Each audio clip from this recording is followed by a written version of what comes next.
Welcome to Innovating Clinical Trials, the podcast designed for clinical research professionals eager to deepen their understanding of clinical trials through concise, insightful segments. Join your hosts, Liam Eves and Ted Trafford, as they uncover the core issues in clinical research, reflect on the industry, and challenge conventional wisdom. Ted, good morning, sir. How are we? Liam, doing well. I've got something I want to dig in with you. So what I'm going to do is I'm going to describe something to you. I'm going to test your senses. And I'm going to give you some clues. Yep. And I want you to guess what I'm talking about. Okay, so you ready? Okay, so imagine yourself. You are sitting in the stands and you're watching this particular event. So first of all, the sound is deafening. So you absolutely have to have earplugs. The event is really long, but the action is really fast. And if you blink, you're going to miss it. Okay. The smell is like a strange burnt rubber odor. And ultimately, in this event, the difference between success and failure can be measured in milliseconds. Right. So any thoughts on what God. we're talking about today? I think if I came up with my first thought, we might get banned. Don't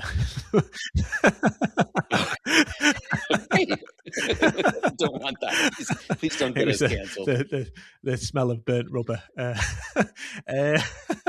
Okay. Oh my word. Right. So let me think about this now. Sound deafening, earplugs. It's fast. The rubber is definitely something. The only thing I can think about is some sort of like something to do with cars, maybe with fast and. Yeah, absolutely. Yeah, you nailed it. So, nice. I want to talk about racing and Formula One racing, to be specific. Okay. Cool. And have you ever seen a Formula One race? Love it. Yeah. Do you? Oh, a friend of mine is just such a huge fan. And so he's been to races and tells me all about them. I've never been myself, but I have seen it on TV. But the thing that I thought would be interesting to talk about today is if you watch a Formula One pit crew, it is an absolute model of efficiency and communication and, how a team can really function at a really high level. I mean, the stakes are really high. And I think there are really 6 key things. There's probably more. There's probably a lot more. Yeah. But thinking how these high-performing teams function, I think there's 6 things that we can kind of take away from the Formula One pit crews. And so, first of all, I think that they have a crystal clear objective. So their job when the car comes into the pit is to get that car serviced and out of the pit as fast as humanly possible and address any issues that need to be addressed in the short time that they have. So I think they function with that really clear objective. And the second thing is that they have a really intimate process understanding that they know really clearly what their processes are. And they've actually gone to the trouble to map out each step along the way.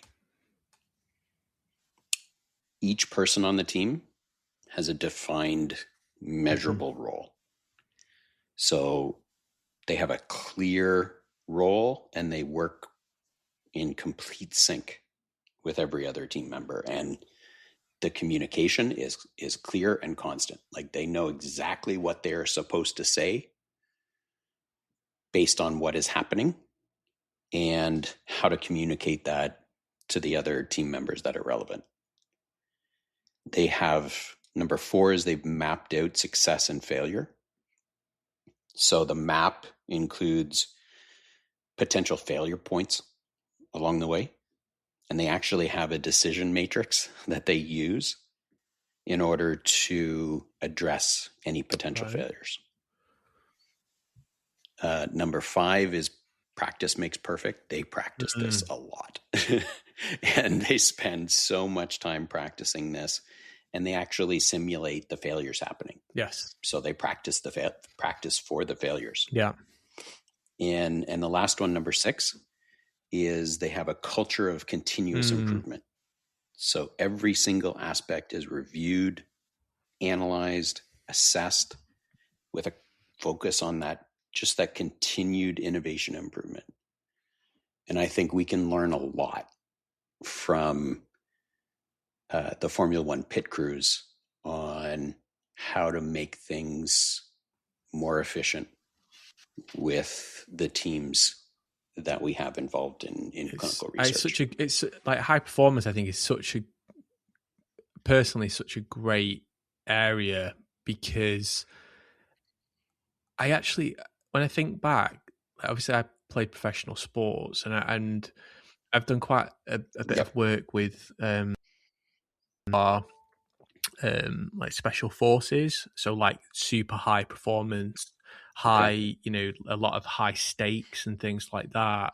So that, yeah, exactly. Pressure, so like like medical teams that are doing what do you call, like emergency care and things like that. There's these, I forgot what they call it now. There's actually a group that's in Canada that specialize in research in high performing teams. And what's really interesting is that I don't think that I've actually been involved in, despite playing professional sports, I don't think I've actually been involved in that many high performance teams, because it's like such a complex like dance around, like you say, those 6 things, amongst probably others as well, like competence being in there, and that it's I wonder how many people actually have touched that in our industry from a high performance. But it's just like, to actually experience it, because I've experienced it a few times, and it's bliss. It's hard, but it's incredible, because everyone is just like a well-oiled machine, that just feels incredible. It also takes a lot of time and energy and investment to set up. And I think that is a big part of what's lacking in some cases. So when I think about clinical trial sites, a lot of times they are really, they're in the trenches. They're doing the work, and they're just doing everything they can to keep their heads above water.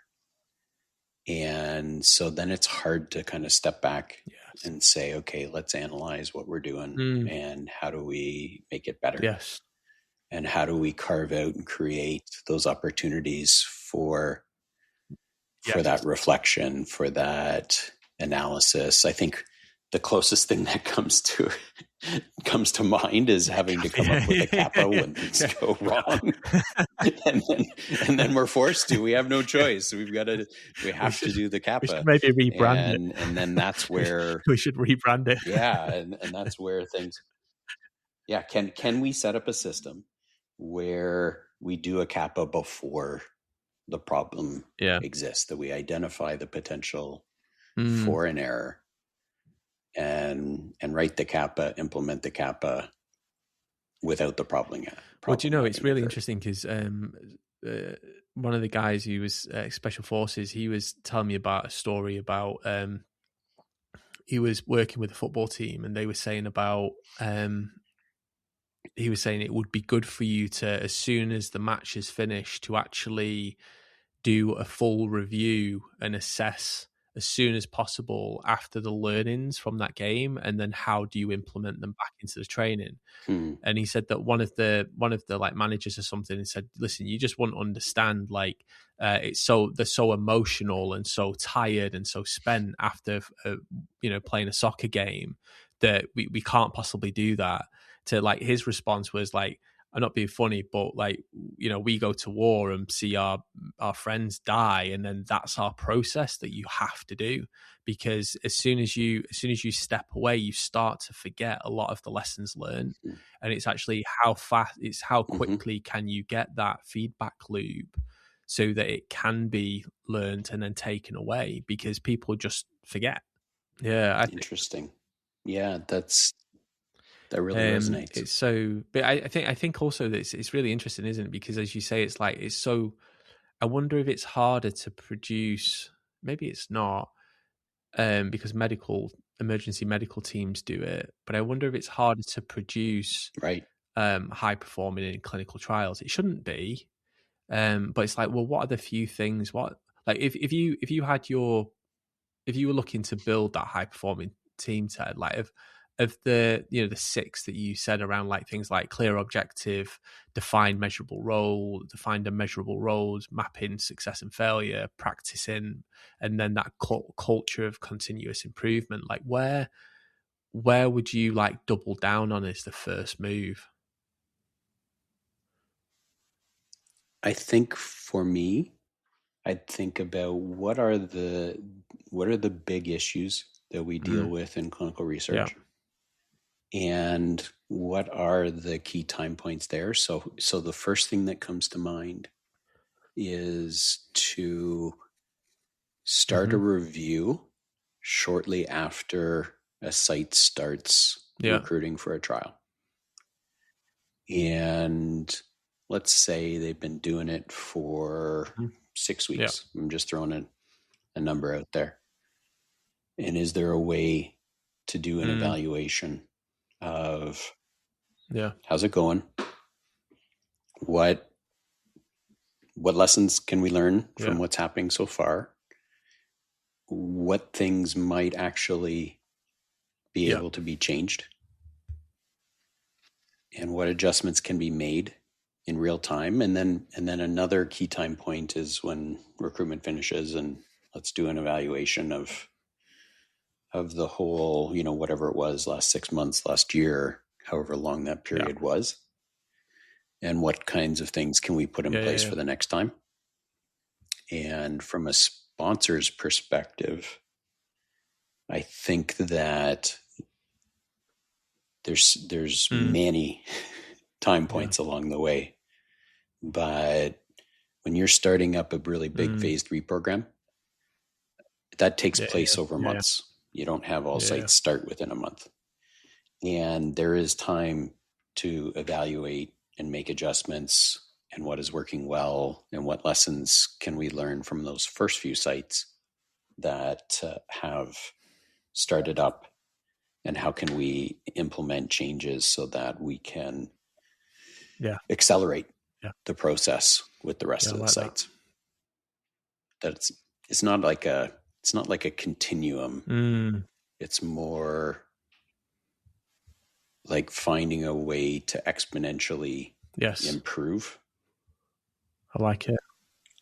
And because often I don't think we have crystal clear objectives or really defined, measurable I think that roles. Explicit ownership, where you actually calling out who is responsible for what.